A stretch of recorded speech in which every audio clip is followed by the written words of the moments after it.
চমৎকার স্বাদে স্বাস্থ্যকর একটা রেসিপি করছি, কালিজিরা ভর্তা, সাথে পাবদা মাছের চচ্চড়ি আর রাঙা আলুর শাক। নমস্কার, আমি স্বপ্না।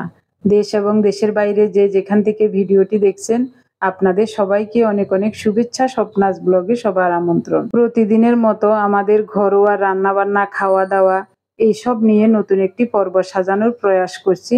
বাস্তব সব চিত্র নিয়ে আশা করছি আপনাদের সবার ভালো লাগবে। তাই অনুরোধ রইল, পর্বটি প্রথম থেকে শেষ পর্যন্ত দেখুন। এখন সকাল 7:30 বাজে। আমরা দুইজন ছাদে আসলাম রাঙা আলু শাক উঠাতে। এই শাকের লতাগুলো আমাদের বাড়িওয়ালা লাগিয়েছিলেন। সারা বছরে এখানে শাক পাতা হয়, মাঝে মাঝে আমরা নিয়ে এগুলি রান্না করে খাই। আসার সময় ফুলের সাজি নিয়ে আসলাম। তো এখানে একটা নয়নতারা ফুল গাছ আছে, এখান থেকে কয়েকটা ফুল নিচ্ছি পূজার জন্য। গাছটা কোথায় উঠেছে, কিভাবে উঠেছে পরে দেখাচ্ছি আপনাদেরকে। প্রথমে ফুলগুলো সংগ্রহ করি। অনেকগুলো ফুল ফুটে আছে, এখান থেকে প্রতিদিনে কয়েকটা করে ফুল নিয়ে যাই। অল্প কিছু রাঙা আলুর শাক উঠিয়েছি, আরো কিছু উঠাবো। আমাদের বারান্দায় টবে কয়েকটা লতা লাগিয়েছিলাম, ওখানে অনেকগুলো শাক বের হয়েছে, ওই শাকগুলো উঠাবো। আর লাগবে না, কিছুটা ফুল উঠিয়ে নিয়েছি।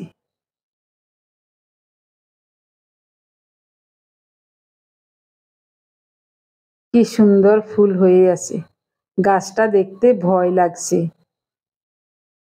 গাছটা কিভাবে উঠেছে, কি যে তার প্রাণ শক্তি, একবার দেখলে আপনারা অবাক হবেন। এই দেখুন, দেওয়ালের ফাঁকা দিয়ে কিভাবে যেন গাছটা উঠেছে। গাছের গোড়া কিন্তু ভিতরে, এই জায়গায় গোড়া মনে হয়, এখানে একটু মাটি বালি আছে, আর গাছের মাথাটা বাইরের দিকে। কত ফুল ফুটে আছে, দেখতে যে কি সুন্দর লাগছে। 3 তলায়, বাইরে দেওয়ালের সাথে এই গাছ। আজ সকাল থেকে দেখা যাচ্ছে আকাশ অনেক মেঘাচ্ছন্ন, হয়তোবা আজ বৃষ্টি হতে পারে। কয়দিন খুব গরম লাগছিল, এখনো গরম। আমাদের বাড়ির মালিকেরা যখন এখানে ছিলেন, তখন ওনাদের টবগুলো সারি সারি করে বসানো ছিল, কত যে সুন্দর ছিল, কত রকমের ফুল ফুটতো। এখন ওনারাও থাকেন না, গাছগুলো এবং টবগুলো এলোমেলো হয়ে পড়ে আছে। প্রতিটা টবে গাছগুলো গোড়া শুকিয়ে সাদা হয়ে আছে, কিছু কিছু গাছের পাতা মরেও আছে। তো উনি দেখে বলছেন, আজ কয়দিন আমিও আসি নাই, গাছে জলও দেওয়া হয় না। উনি মাঝে মাঝে ফুল তুলসীর জন্য ছাদে আসেন, তখন উনি গাছগুলোতে জল দেন। আমি আসি না তেমন, মাঝে মাঝে উনি আসেন। আমাদের বারান্দায়ও ফুল তুলসী গাছ আছে, ওখান থেকে ফুল পেলে আর উপরে আসা হয় না। এ দেখুন, প্রতিটা টব শুকিয়ে সাদা হয়ে আছে, অনেকগুলো টব। প্রতিটা টবে দেখে দেখে উনি জল দিচ্ছেন। আমার কাছে এই জিনিসটা দেখে খুব ভালো লাগছে। বাড়িওয়ালারা যখন এখানে থাকতেন, তখনও উনি মাঝে মাঝে গাছে জল দিতেন। বাড়িওয়ালা আবার এইসব দেখে খুব খুশি হতেন।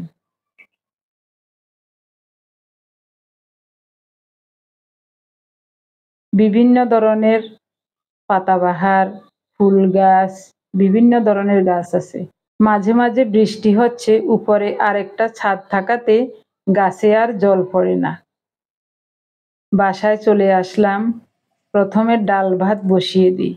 এগুলি হলো হেলনের ডাল, ভেজে খোসা ছাড়িয়ে রেখেছিলাম আগে। 1 কাপের মতো ডাল পরিষ্কার করে ধুয়ে 1 গ্লাস নরমাল জল দিয়ে সিদ্ধ হতে বসিয়ে দিলাম। বলক আসার পর ফেনা কেটে স্বাদ মতো লবণ দিয়েছি। ডাল সিদ্ধ হয়ে গেছে, একটু ভেঙে দিচ্ছি। হাফ চা চামচ হলুদ দেব, কেটে রাখা কয়েকটা কাঁচামরিচ দেব ঝাল অনুযায়ী। এখন কুচিয়ে রাখা শাকগুলো দিয়ে দেব। শাকগুলো এনে বারান্দার শাকগুলো উঠিয়েছি, উঠিয়ে সব পরিষ্কার করে ধুয়ে কুচিয়ে নিয়েছি। একটা রসুন ছেঁচে দিয়ে দিলাম।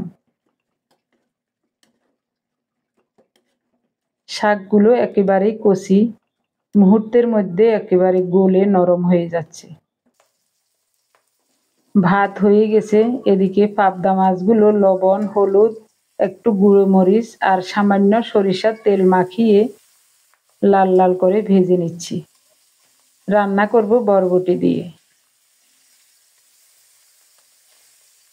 ও পিঠটাও এরকম লালচে করে ভেজে নেব।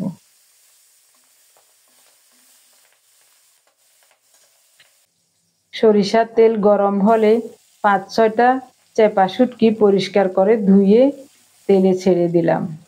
নেড়ে চেড়ে শুটকিটাকে লাল লাল করে ভেজে নিয়েছি। এখন শাক দিয়ে দিলাম। রাঙা আলুর শাক এভাবে রান্না করলে বেশি ভালো লাগে। খুব সুন্দর মতো রান্না হয়ে গেল শুটকি দিয়ে রাঙা আলুর শাক। দেখতেই ভালো লাগছে। শাক রান্না হয়ে গেছে, এখন নামাবো। এদিকে পাবদা মাছগুলো লাল লাল করে ভাজা হয়ে গেছে, উঠিয়ে নিচ্ছি।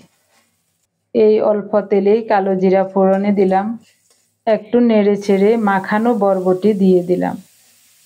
স্বাদ মতো লবণ, মরিচ, হলুদ আর 2টা পেঁয়াজ কুচিয়ে খুব সুন্দর মতো বরবটিগুলো মেখে রেখেছিলাম।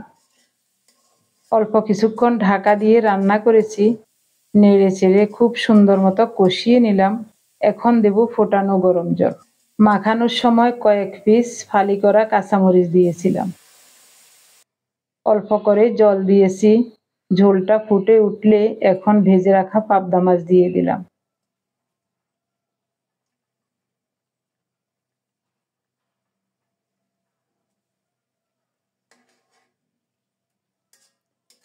নেড়ে চেড়ে ভালোভাবে সব মিশিয়ে দিলাম। এখন ঢাকা দিয়ে 3-4 মিনিট রান্না করব। 3-4 মিনিট পর খুব সুন্দর মতো রান্না হয়ে গেছে, নামাবো। পাবদা মাছ আর শাক রান্না হয়ে গেছে, ভাতও হয়ে গেছে। পার্থর খাবারটা বেড়ে দিই। দুপুরে খাওয়ার আগে কালিজিরা ভর্তা করব। উনি বাজারে গিয়েছিলেন মাছের জন্য। একটা রুই মাছ কাটিয়ে এনেছেন আর 2টা আনারস, একটা কাঁঠাল এনেছেন। তাড়াতাড়ি করে একটা আনারস কেটে নিচ্ছি পার্থর জন্য। ও যা খায় বাকিটা আমরা খাবো। আনারসগুলো খুবই রসালো এবং মিষ্টি, গ্রানও লাগছে। একটা খেয়ে দেখি কেমন লাগছে। হ্যাঁ, খুব রসালো এবং মিষ্টি, দারুণ আনারস। ও বলছে এত খেতে পারবো না। আমি বলছি যা ইচ্ছা খাও, বাকিটা আমরা খেয়ে নেব। এই কাঁঠালটা এনেছিলেন। কাঁঠাল এখনো শক্ত নরম হয় নাই, 2-1 দিন পরেই পেকে যাবে। রুই মাছটাকে পরিষ্কার করে ধুয়ে নিয়েছি, তবে লবণ দিয়ে ধুই নাই। মাছে অল্প একটু তেল হয়েছে, তেলটাও বেছে রেখে দিচ্ছি। চিংড়ি মাছ এনেছিলেন, ছোট চিংড়ি। এগুলি নদীর ছোট চিংড়ি, দামও প্রচুর। তো কয়েকটা চিংড়ি মাছ দিয়ে কালিজিরা ভর্তা করব। বাকিগুলো সব রেখে দেব ফ্রিজে, মাছগুলোও রেখে দেব। এরই মধ্যে অনেক সময় পার হয়ে গেল। এখন দুপুর 2টা বাজে। কালিজিরা ভর্তা করার জন্য কয়েকটা চিংড়ি মাছ মচমচে করে ভেজে নিয়েছি। একটা রসুন আর 2টা পেঁয়াজ কেটে লাল লাল করে ভেজে নিচ্ছি।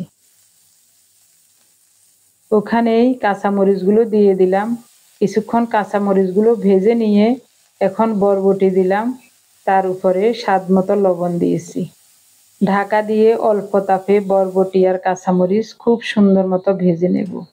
ভাজা হয়ে গেছে, উঠিয়ে নিলাম। অল্প তেল দিয়েছি। কালো জিরা দিলাম 2 চা চামচের মতো। এগুলো একটু অল্প তাপে ভেজে নিলাম।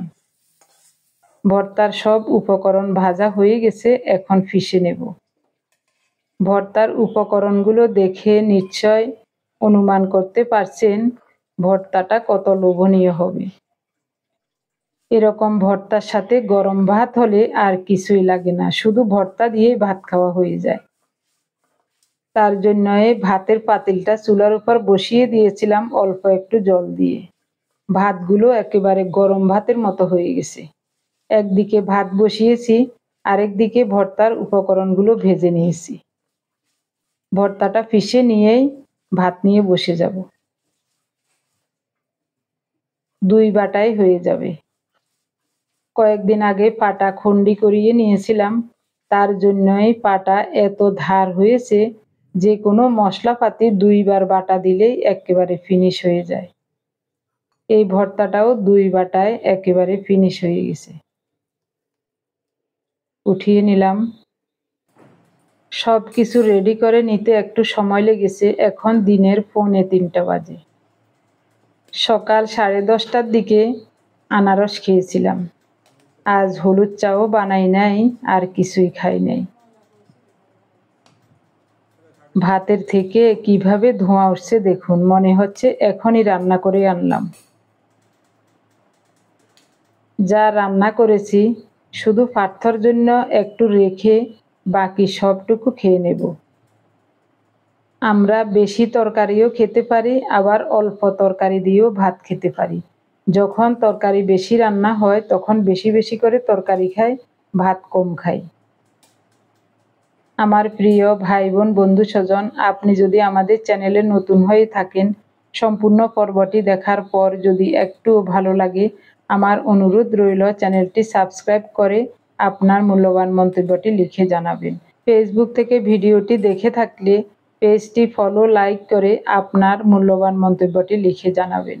যে কোনো গঠনমূলক মন্তব্য করতে পারেন, কোনো সমস্যা নাই। আমি আপনাদের সকল মন্তব্যের উত্তর দেব। উনি বলছেন ভর্তাটা খুবই চমৎকার হয়েছে। আমার কাছেও দারুণ লাগছে খেতে। রাঙা আলুর শাকটাও খুবই চমৎকার হয়েছে। সব খেয়ে নিয়েছি দেখুন, শুধু অল্প একটু পার্থর জন্য রেখে দিয়েছি। তো উনি বলছেন পার্থ এতটা খাবে না, তাই আরেকটু নিয়ে নিলাম।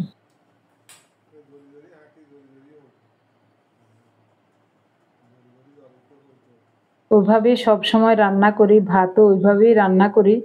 আমাদের খাওয়ার পরে পার্থর জন্য অল্প ভাত থাকে, আর তরকারি যা থাকে ওর রাতের বেলা হয়ে যায়। যেদিন ও রাতের বেলা খায় না ওই দিন ভাত তরকারি সব থেকে যায়।